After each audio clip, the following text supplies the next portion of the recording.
तरह से मिट्टी की जांच करनी चाहिए और किन किन बातों का ध्यान रखना चाहिए? जी, कृषि विभाग के द्वारा 2 जगह मृदा परीक्षण प्रयोगशालाएं हैं, एक दबरई पे, एक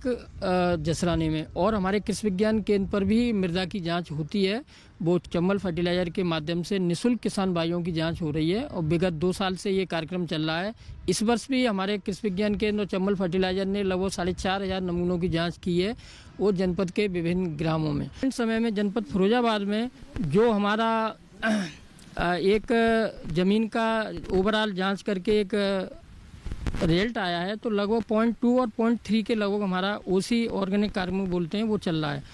तो जब तक हम लोग किसान भाई लोग इस ज़मीन में ऑर्गेनिक कार्बन की मात्रा नहीं बढ़ाएंगे, तब तक हमारी ज़मीन न तो प्रॉपर उससे हम लोग उत्पादन ले सकते हैं और उत्पादन के साथ साथ उच्च गुणवत्ता एक तो जो हमारा उत्पादन है वो भी नहीं प्राप्त होगा, क्योंकि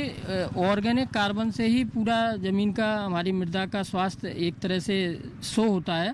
तो कोशिश ये है कि हमारे कृषि विज्ञान केंद्र के द्वारा, हमारे कृषि विभाग के द्वारा, कि किसान भाइयों का ऑर्गेनिक कार्बन बढ़ाया जाए और जो वास्तविक जिन पोषक तत्वों की आवश्यकता है तो वो पोषक तत्व मृदा परीक्षण के आधार पर ही तय किए जा सकते हैं। तो किसान भाइयों को चाहिए कि जैसे हमारा जब भी खेत खाली होता है उस समय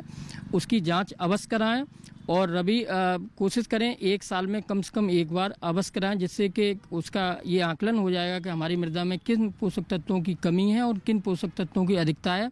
जिससे कि हमारी ज़मीन या मृदा वो स्वस्थ रहेगी और हमारे किसान भाइयों का जो अनायास पैसा या ज़्यादा मात्रा में जो खर्चा आ रहा है उसमें भी कमी आएगी।